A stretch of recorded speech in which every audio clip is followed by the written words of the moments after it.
Hi, in this video we're going to cover a lateral knee strike. Now if you're watching this video, it probably means that you already know a regular knee strike going toward the front, okay, or a front knee strike. So if I was working with Mr. Bob in the clench here, that knee strike would come up, boom, and in, pointing the toes, knee coming up the center line of the body.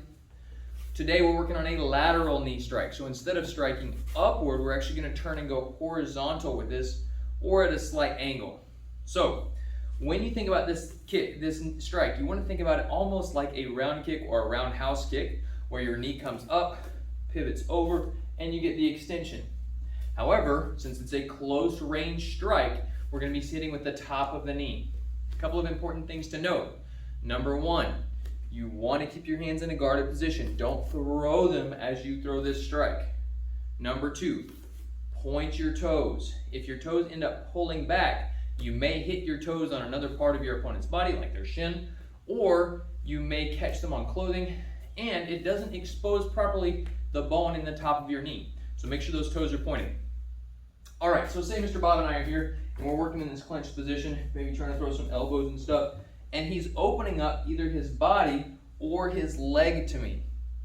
What I'm going to do is I'm going to lift my knee, pivot it to the side. As I do that, my front leg is turning, okay? I pivot to the side, and then I go into Mr. Bob.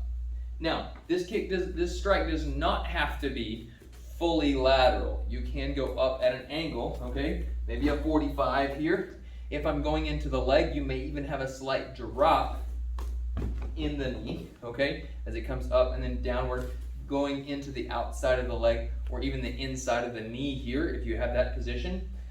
But the idea is that it comes up and goes across. From the other angle here, working this side, knee comes up and across into the target. Now, you really need to engage your obliques here as you're tucking to get that knee to come up and that hip to engage here. Make sure that you're pivoting.